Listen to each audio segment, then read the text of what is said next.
All right, everybody. We want to welcome in our first guest on the Player B podcast. We have Bill Rabble from the Penn Ohio Golf Trail. Bill, how we doing? Good, good. How are you guys? Good. I guess I should have actually asked you if I pronounced your last name correctly. You didn't. It's Rabel. Rabel, sorry. Okay. Yeah. I Terrible. like that you didn't correct it. It was just like, hi, everybody. Yeah. We're off I was to going with it. We're off to a Yeah. hot start here. All Right. No, I apologize. Written out of for the that, gates. I like it. It So would be anyway, a good podcast if it wasn't this. yeah, we're on episode 5, so we're still learning a little bit. Right, But, right. But yeah, no, thanks for coming on with us here. We wanted to chat with you a little bit, and we'll get into kind of the background and what we're doing. But you work with the Penn Ohio Golf Trail, director of marketing and sales, I believe. So Yeah. I guess just wanted to get started and chat a little bit with you. We've talked offline, and Sure. you and Rob just met, but maybe tell us a little bit about your background in working in golf, maybe how you got started with Penn Ohio Golf Trail. And you can start there. Yeah. So I was never planning on going into golf. I grew up playing soccer. I played a lot of soccer, coached a lot of soccer. It all came from that. Now, when I was young, took golf lessons, played golf. But that was when I was real young. Once I got to high school, golf season, soccer season kind of coincided, and I didn't play a lot of golf. After college, started playing a little more, and then I had a good friend in college whose family bought a golf course, still owns the golf course, and they asked me to just come on board and help manage the golf course. I was like, okay, I like golf, I think, Cool. and I think I can do this, and that's how it started. It was a small golf course in Lowville, Ohio, called Knoll Run Golf Course. The families, there's 2 families that bought it, and they did a great job redoing the course and getting it back into playing shape, and it was a great job, and I just enjoyed it. Lots of leagues. You see the same people all the time, and it was a lot of fun. But that's how I started in golf, and then it just grew from there. I started to love it, and then I'm a huge history buff, so I started to get into as much of the history side of things as I could, from just the local golf courses here to designers and things like that. And I'm not a great golfer by any means. I'm a pretty high handicapper. I actually hold my superintendent's license There you go. out of the blue. That's a I whole love funny it. story. That's a Yeah. whole funny story out of nowhere. But that's kind of how I got started in the golf industry. And I worked at Knoll Run for about 8 years, and then was approached about the job at Penn Ohio Golf Trail, and it's a little more suited to my family. Is where it started. The golf industry is tough, especially when you have a young family. Yeah. It's weekends, it's long hours, things like that. So this was a little more suited to my family, and then I just kind of grew the business. The owner kind of has allowed me to just kind of take over as much as I can. And it's grown a lot in the past few years. Last year was tough, but we're right back on schedule again this year. Yeah, I didn't mean to cut you off there, Rob, but that we have actually texted back and forth. What you just mentioned about working in the golf business and things like that is actually what we're planning on being one of our upcoming podcast episodes. Just Rob used to work in the golf business. I can let him tell you about it, but I was a assistant golf pro for 8 years.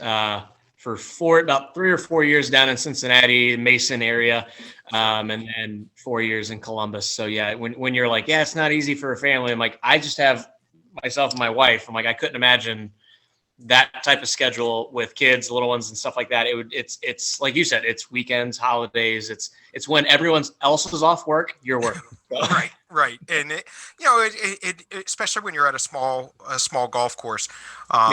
A family run golf course, there's you have to be there. You don't have the staffing.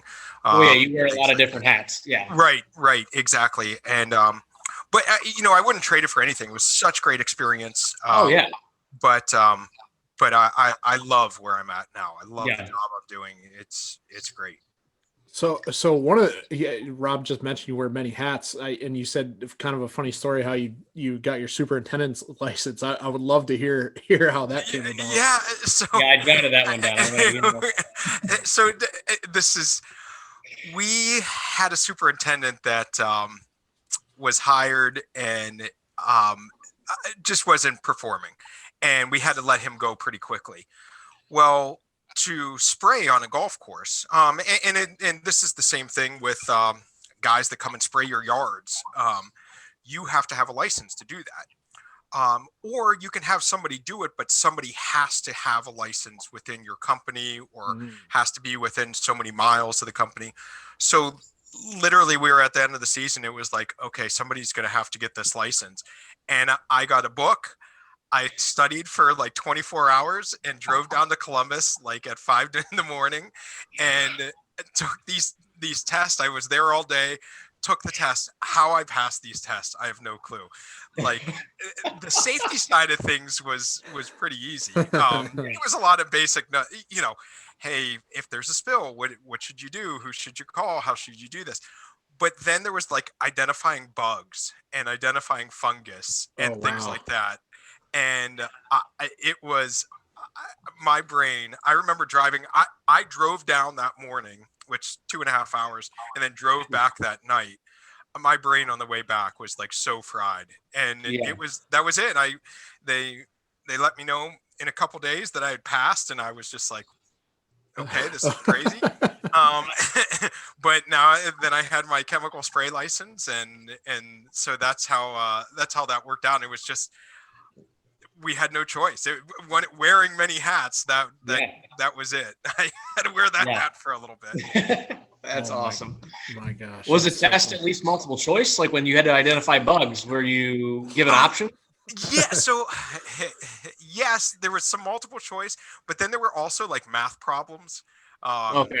You had to know, okay, how many square feet are in an acre? And then, okay, you have this chemical and you need to spray this area of land. Okay, how much of this chemical are you going to use on this area of land?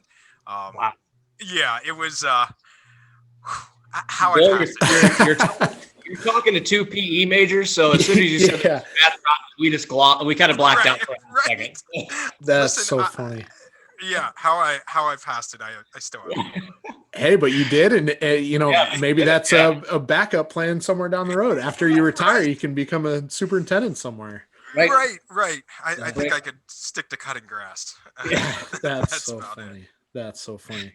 Well, so I guess just getting into it a little bit. Obviously, mentioned Penn Ohio Golf Trail. I guess maybe for somebody that's not familiar with Penn Ohio Golf Trail, maybe tell them a little bit about what the Penn Ohio Golf Trail is, what you have to offer, courses that are involved, stay and play packages, what goes into Penn Ohio Golf Trail.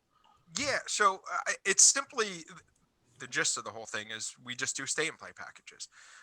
You call us and we do everything for you. So we book your lodging, we book your courses and tee times, we provide breakfast, we provide catered dinners. We do everything for you. And so probably the unique thing though for us is when you think of golf trips, you think of, okay, I'm going to this resort, I'm going to play these 3 courses, I'm going to stay at this hotel, and everything is right there, and that's that. For us, it is, we build a unique trip because we have so many different courses and so many different areas. We build a unique trip for you. And you can base it on price. You could base it on skill level. You could base it on, hey, I just want to play private country clubs. You can base it on all kinds of different factors. We do close to 400 packages a year. And if 2 of them are the exact same package, that's strange. The most unique thing I would say is that we have these 4 mansions that you can book into. These are large historical mansions. One was William Camel's, who he started the Camel Works in Youngstown, Ohio. There's a city named after him. John F. Kennedy stayed there when he was running for president in 1959. Then we have two other historical mansions. One's a chalet.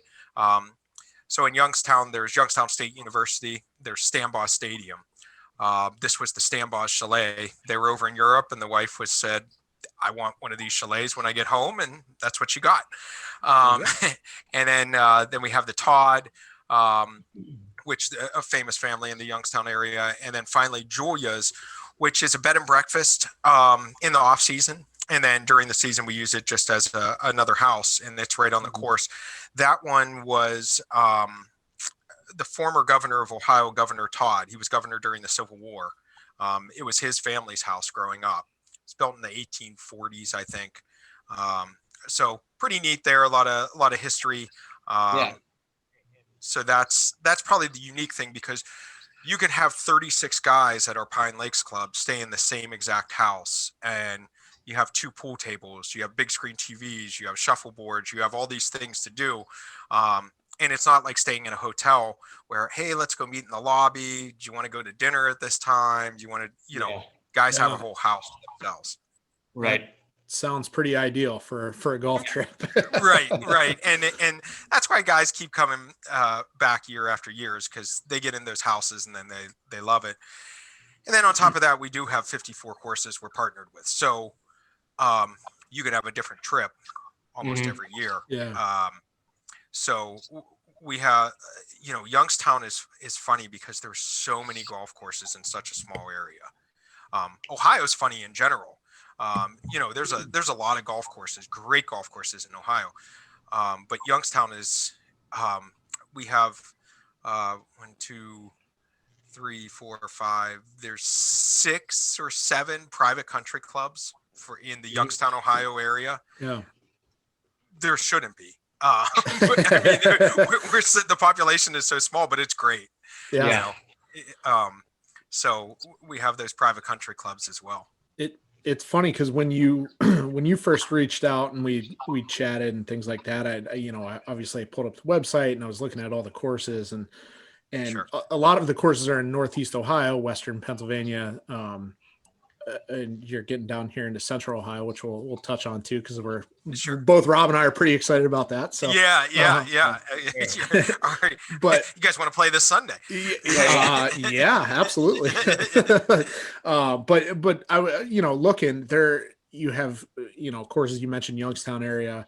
I grew up in Canton, North Canton, specifically Ohio. So Right.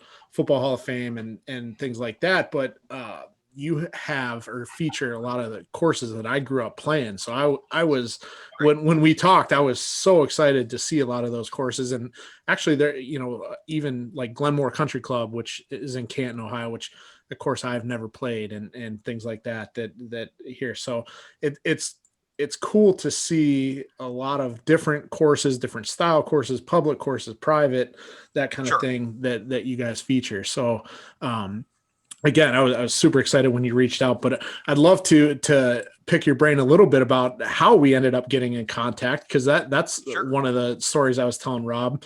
And you could probably tell the story better than I can, but it's all through Instagram. So yeah, that was it. So for us, we, marketing for us, we have to be very selective. We're a small company, so we have to be very selective on how we market, how much money we spend, where we spend it. It has to hit our audience. For us, it was 10 golf shows a year. I mean, we were going to golf shows. You're hitting your target audience, you spend the money, you get the packages. That's that. There are no golf shows. So now how do you market? And I started seeing a guy pop up on my Instagram all the time, Ohio Johnny. And I mean, his pictures were amazing. And it was, okay, this guy has a lot of followers. He's in the golf industry. People are following him. He's playing a bunch of courses. I think he has like a Callaway sponsorship or something now. So we reached out to Johnny and just said, hey, how can we partner with you? What can we do? And he goes, well, give me a foursome and I'll take pictures and I'll put them on my Instagram and I'll give you the pictures. Okay. That's simple. You just want golf out of this, because when you're talking about advertising, you're talking big bucks, especially to reach a large audience. And then you're talking about pictures, and professional pictures at a golf course are super expensive. And he wants a foursome. and so it was like, okay, this is great. And we had a great partnership last year. Johnny played a lot of the courses. He was taking pictures. The courses loved it because not only are we getting the advertisement, but the local golf course is getting the advertisement. And then on top of that, you can go to websites, especially at the public golf courses. They don't have great pictures of their golf courses. Right. Like I said, they're expensive. So I'm sending them these pictures and they're like, really? We get to keep these and there's no copyright? And you just got to let them come play once. Yeah, exactly. And so Johnny was so easy to work with. And so essentially I just reach out to Johnny, and we have a young lady named Kirsten that works for us now. Kirsten's 23, just graduated college. So she's great with all this stuff. And so Kirsten has helped out a lot in that. And I just reached out to Johnny and said, okay, Johnny, who else can we team up with? And he was he gave me a list of names, and he's like, I think you should reach out to these guys. Some of them are up and coming guys. Some of them have a little more followers. Some of them touch on this. Some of them touch on that. So he gave us a great list. And it's a neat little thing. And I think, golf Instagram has its own little family or something. It really does. Right. And Johnny was like, it wasn't, I guess it was like, hey, I can help these guys out. Let's do that. And he was just so willing to do it. And it was really neat. And that's how Marcus and I got in touch. It was strictly through, you had got in touch with Johnny before.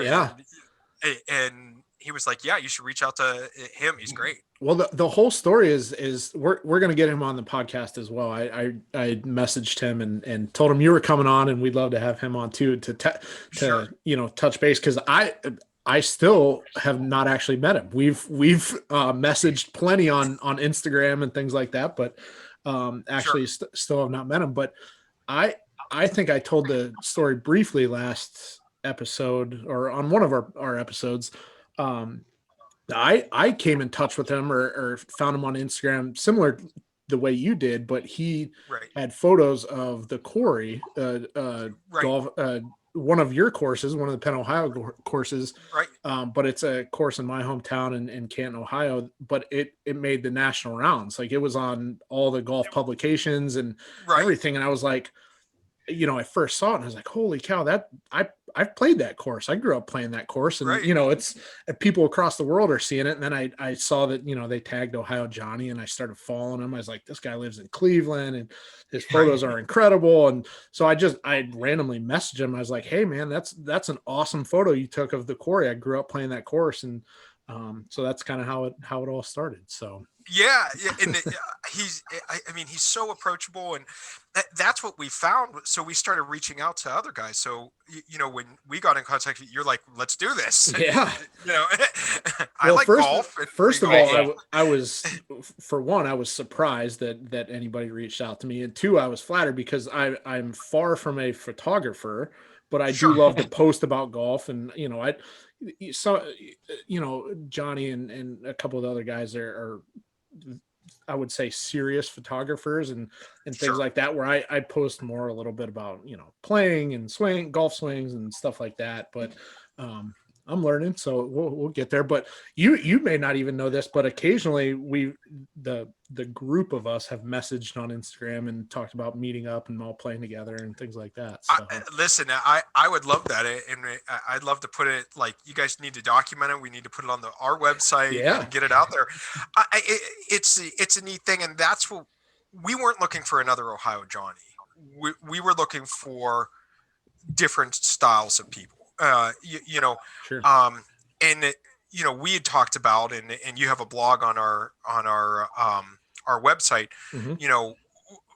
Everybody has this unique approach that we got in touch with. We have another person that wrote a blog on our website who came from California, and he Yeah. came out to Ohio, and he was amazed by the level of courses that we have out here. Yeah. You know, leaving Southern California for Ohio, I'm sure is probably pretty tough. Right, Right. But that was it. So, you know, that's what we were looking for is, you know, Johnny has a niche, and he does it great, but we're looking for other niches. So kind of the everyman golfer of, hey, you know, this is what I'm working on today, Yeah. you know, that type of thing. Yeah. Yeah. It's a good group, and to your point, and I've mentioned this earlier, and I've told Rob started Instagram, and he's building that up and things like that. But golf Instagram might be the most positive place in the world. Social media these days is so negative across the board. And then I basically log onto my Punch Out Golf Instagram, and it's just like, people are so, you know, supportive. They're like, oh, that's a great photo, or man, it looks like you're striking the ball, or whatever. Right. Yeah. Exactly the opposite of logging on to Twitter or Facebook. Yeah. Oh my gosh. Yeah. I mean, I think we live in a world now that is hypersensitive to everything, but it is like, it's, well, I mean, listen, the three of us are sitting here. Two of us are drinking beer. One of us is not, because he was not. Well, that one's on me again. Right. But you know, we're sitting here, we're talking about golf, and we're all smiles, and it's just, you know, I'm not a great golfer, but I love it. Like, I love getting out there and playing. Yep. I love talking about it. I love talking about the courses, you know, and it's, I see you got the Barstool Golf shirt on. Those guys, you know, they're awesome. I mean, they've done a great job, and they're so happy and kind of, you know, their podcast is great, and they got a great Instagrams there. And it's just like, on the local level here in Ohio, it's been awesome. It's just great.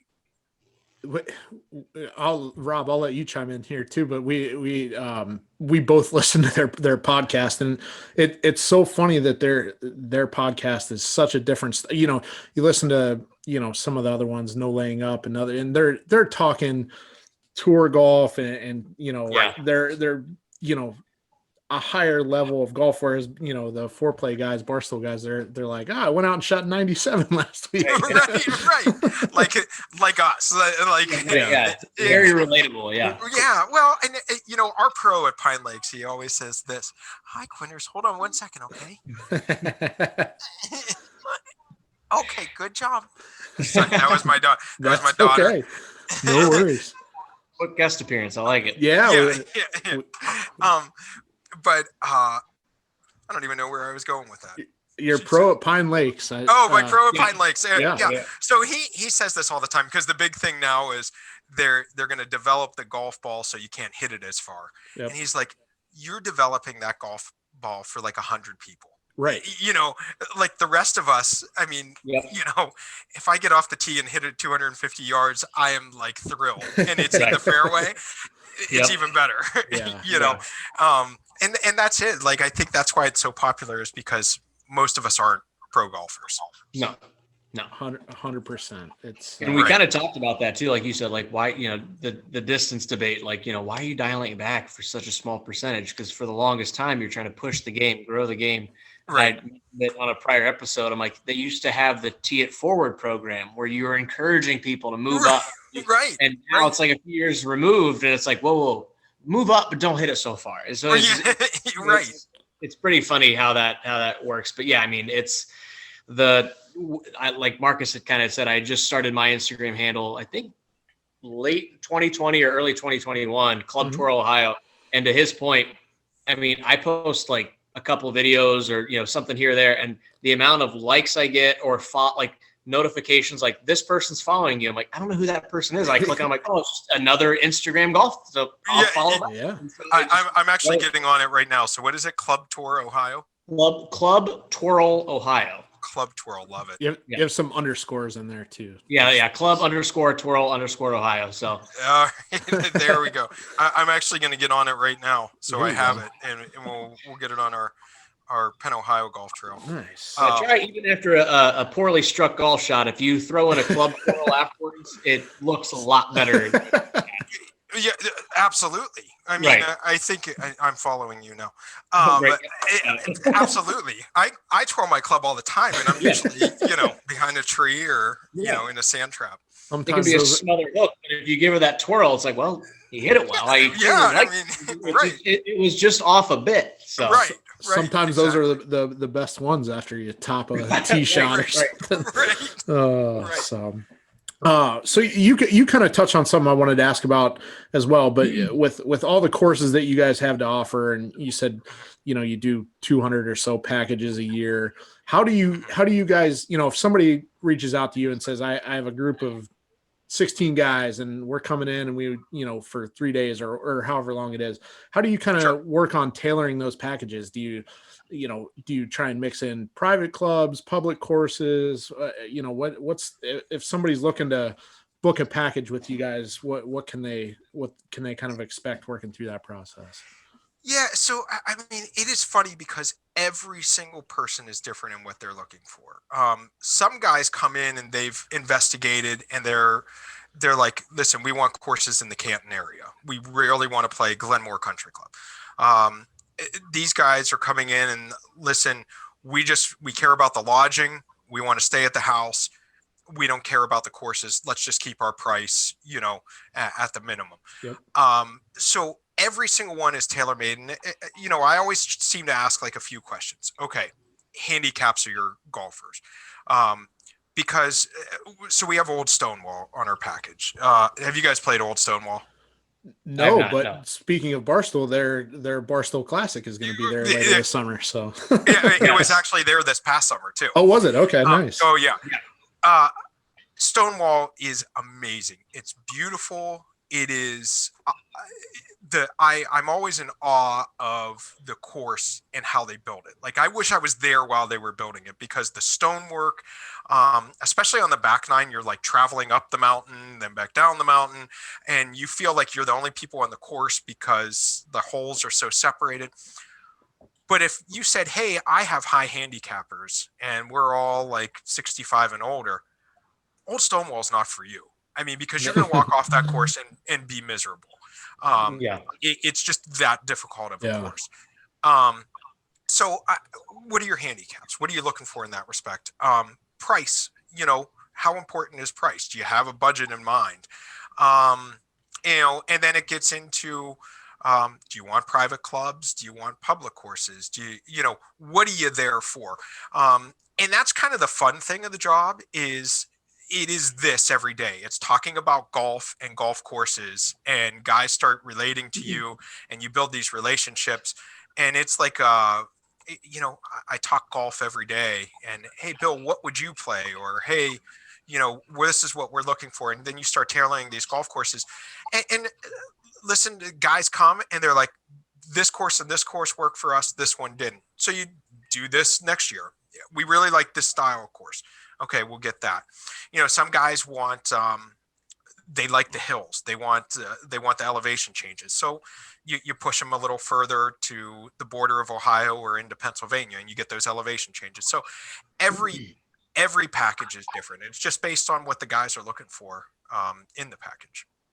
Yeah, no, that's well said. Because like I said, just looking at the courses you guys have to offer, I mean, you can find something for everybody. That's for sure. Right. So it's perfect. I won't ask you what your favorite course is on the trail, but if somebody's coming in from out of town and they've never played golf in Ohio or Western Pennsylvania, and you had to steer them to one course, if you had to pick one, what would it be? So my favorite course. Indirectly. Listen, I don't mind telling you. So Pine Lakes is a great course. If I was going to play a public course every day, I'd play Pine Lakes. Some people love it, some people don't. I have a buddy Pat that he's a good golfer. He's a single digit handicap. He's one of my really good friends. We play a lot together. I beat him on Pine Lakes all the time, and that's the only course I can beat him on. He hates it, but I love it. It's an interesting course because it mixes. The course was built in the 1920s redesigned by Brian Huntley in 1998. So it has like, you'll play like an old green that's a smaller green, and then you'll like number 16, our par 3, like it's like a half an acre, the green. I mean, so it's neat in that respect. But if I'm saying my favorite course, it's Youngstown Country Club. It is it's a Donald Ross redesign, and I love Donald Ross. Yep. You pull in and you see this big old clubhouse, which it just overwhelms you right away. The course is so awesome. I mean, just every hole is unique. There's nothing, it's not like overly challenging, but there's sand traps where there probably should be sand traps and things like that. The greens are tough, but fair. Sometimes unfair, but in true Donald Ross fashion. Right. Especially when you get into like the summer and they're rolling quick. There's some times where you can't keep it on the green in certain spots. Yeah, but Youngstown Country Club, I love it. There's so much about it that appeals to me. And again, I like those old style courses. A lot of the new courses, they're wonderful and great. It's not my game, and it's not. I just love those old style courses.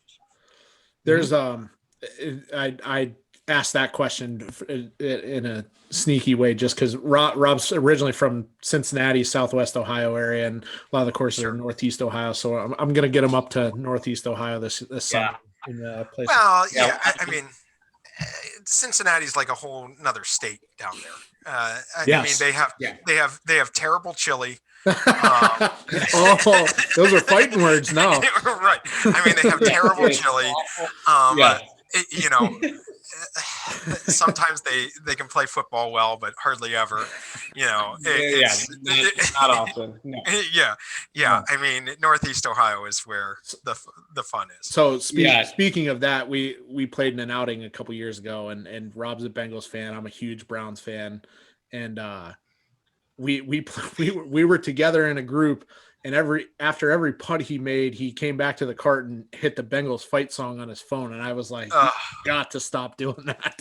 It's such a catchy jingle. If I could make that my dude, I would just let calls go through all the time. So, I mean, quite the toe tap. Yeah. I mean, I mean, what a terrible way to golf. That was my reaction. Bill's like, Marcus, you had fun? Like, you had fun with that, right? Yeah. That's so yeah, funny. that's funny. Yeah. Youngstown's the way to go, though. I love it. Good. We'll I've seen some photos. I think Johnny, I've seen some photos online. Looked like a great place. So we'll have to get up there. But one of the things I think both of us were interested in and wanted to ask you about. So it looked like Virtues just came on board this year, and adding a Central Ohio course, and we've talked about that extensively in the first 4 episodes, and we love that course. So it was exciting to see them come on board. But maybe how did that come about, and what are some plans with them? Yeah. So actually, the Virtues has been on for a couple years now, and do they? Where it came about was they have a great pro there, Hung Chow. Just an awesome guy, just super guy. But essentially met at a golf show, and it was like, hey, let's get you on board. And where we utilize them now is we'll have groups coming from Cincinnati or Indiana, coming up from Maryland or West Virginia, and they'll stop at the Virtues and play on the way in. Okay, that's a great idea. So that's essentially where, and we have a number of those types of things. So we have a couple courses in Erie, PA that we use for guys coming from New York, Buffalo, Toronto, Canada. They'll stop in Erie, PA and play a course there. There's 2 great courses there, Whispering Woods and Meadville Country Club. Right, it's actually the country club of Meadville, and then come down. So the Virtues is in that mix now. You can kind of see we're expanding. Last year, we expanded into Canton, and we also expanded up on the far east side of Cleveland, Painesville, Madison area. Mm-hmm. They have some great courses up there: Fowler's Mill, Quail Hollow, and a number of Stonewater, a couple other great public courses up there. So we're starting to expand out. Kind of stinks because last year we did that big expansion in Canton and Paynesville, and then the world took a left turn. Especially for golf did great locally, but not not travel wise. Yeah. So we're slowly starting to expand, and you see that Central Ohio now, and that's where we're hoping is.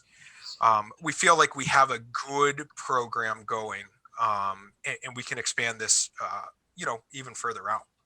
Mm-hmm. Well, if you're going to expand to Central Ohio, I think both of us are pretty excited about that. Right. Yeah. Just adding some more courses. So right. Let us know. We have played most of them. I would say there might be a few out there we haven't hit yet, but I would say we've knocked down the doors at most of them. So yeah, there's a couple other Eagle Sticks is another one that we want to. We've talked with their pro. But it was a matter of last year just was tough. So and they have a great little package down there with Eagle Sticks and the Virtues. They have their own little package, which is great. Yeah.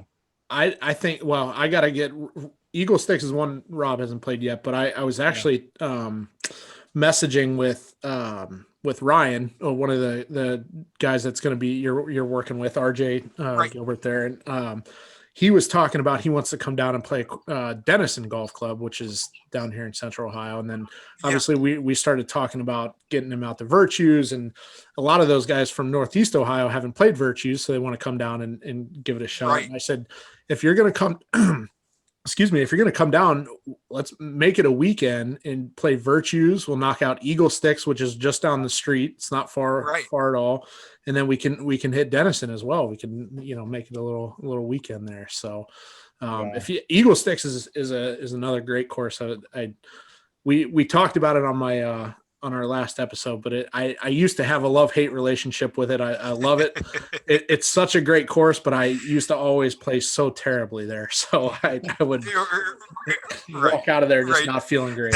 Listen, that's like my buddy Pat at Pine Lakes. And every time it's so funny because I'm never playing here again. Never playing here again. Don't ever ask me to play here again. Right.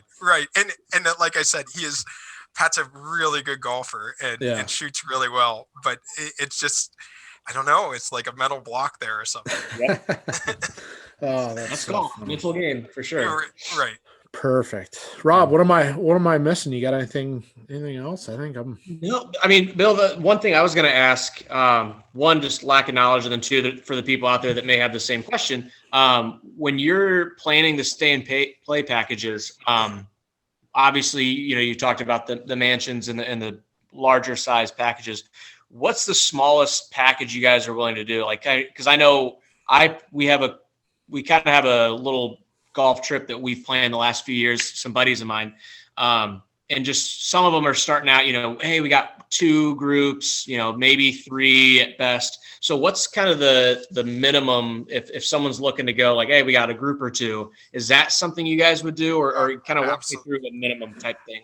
I have done one night, 1 round of golf. I've done a package for 1 person who, hey, I got to be in town for business, but can you set me up with a hotel and get me courses for the week in the afternoon? I've done bus trips of 100 people.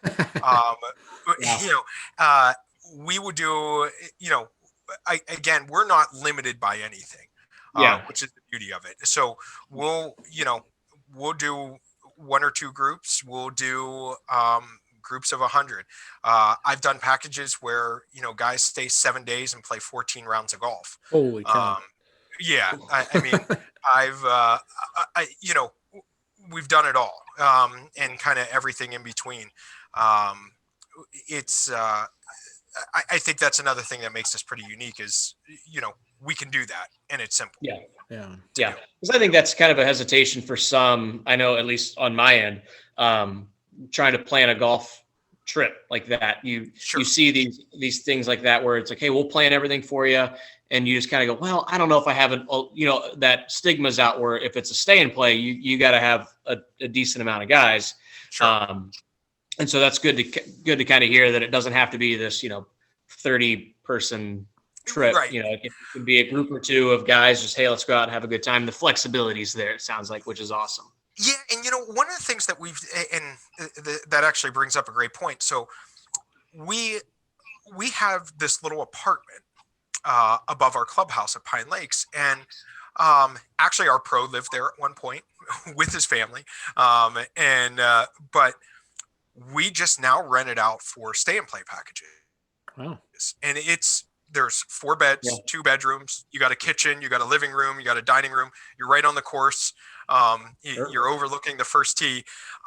So one of the things, that's what we've done. And right. And then we have this Carriage House as well, which is one of our private estates. And it's great for 2, 3, 4 people.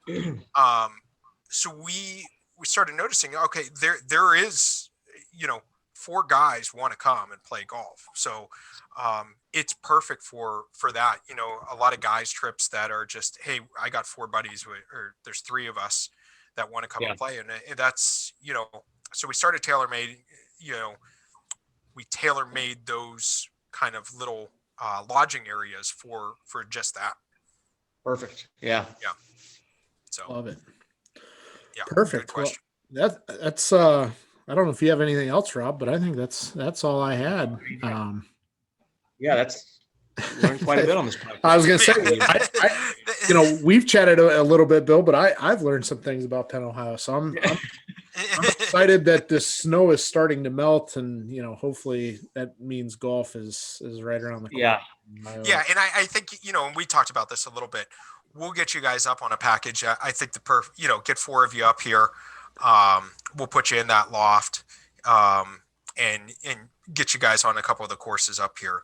There's a number of them I want you to play, and I think again, we talk about Donald Ross. Yeah. Youngstown has a bunch of Donald Ross courses. There's only 2 Pete Dye courses in Northeast Ohio, and we have both of those. Avalon Lakes, former LPGA course, and then Fowler's Mill. Yep. We about 3 years ago, we got Newcastle Country Club, which is now Avalon Field Club. It's an A.W. Tillinghast. So, Wingfoot, Bethpage Black. It's like the Mount Rushmore of course designers. Right. Right. And then we get these great Canadian groups. Now, again, last year we didn't get any, and this year I'm not sure with the border closed, but we have 2 Stanley Thompson designs, which is probably the most famous Canadian designer. And they just eat that up. Actually, the club that I belong to, Trumbull Country Club's Stanley Thompson. Oh, okay. Yeah. So that's I guess I wouldn't have thought about Canadian folks coming down, but they're not all that far away, so it makes sense. No, that's 10, 15, maybe even 20% of our packages were Canadians. Oh wow. Yeah, April and May, they love it. It's like Florida down here. So we had a large Canadian groups. I went to grad school with a buddy of mine from North Carolina. You used to call Ohio Canada South, so I guess it makes sense. Right. Well, yeah. Hopefully, like you said, we're at the end of February now, and hopefully we're playing golf here sooner rather than later. And the thawing out, and it's not a mud pit out there after all this snow melts. So I was leaving work today, and we have a covered driving range, and our parking lot was packed. Everybody was at the driving. They're ready. Well, it's funny. I told Rob before you hopped on, Bill, I actually just left the range before we came on here because they were actually able to go pick the balls. They had to shut down for a couple of weeks because they weren't able to get out and pick the balls with all the snow. Right. So they actually, I called this morning and they were closed, and I called at 2:00 and they said they were able to get the picker out there. So they opened up again. So only got stuck a couple times, Mr. Mercer. I appreciate you coming on. And like I said, we're looking forward to this year, and it's great to talk to you. And I know we have a lot of golf planned this summer, and I've already told Rob and made the joke that my wife has told me she's not going to see me much on the weekends because I'm going to be playing so much golf. So Right. Be careful with that. yeah, Right. yeah, exactly. So Yeah. I was going to say, where can folks find some more information about the Penn Ohio Golf Trail? I know you have a website, and how can they reach you to get some information? Yeah, so the best thing to do is our website has everything on it, from all the courses to the lodging, and that's just PENN OhioGolfTrail.com, or you can call us direct at 877-534-6789, and any of us can help you in the office there. And yeah, we're booking fast this year. Most of our mansions are already filled, at least during the weekends. But we still have some great availability left, and love to have people call in. Yeah, I didn't even think about that, but I'm sure everybody's excited to just get back out there. Not only with winter coming to an end, but hopefully COVID coming to an end as well Right. this summer. So that's right. Good stuff. Yeah, I get this phone call all the time, especially from our senior groups. Yeah, I'm calling in my payment today. I got my shot. I'm ready to go. Let's go. There you go. And Nice. yeah, we're getting that a lot recently. So hopefully that's a good thing for all of us. Perfect. All right. Well, again, I appreciate you coming on. Yeah. Look forward to meeting you in person and playing some golf, teeing it up a little bit, and Right. We'll chat again here soon. So yeah, Marcus, Rob, it was awesome. Yeah. Nice to meet you, buddy. Absolutely. all Yeah, right. enjoyed it. Thanks, Yep. Bill. All right, guys. Thank you.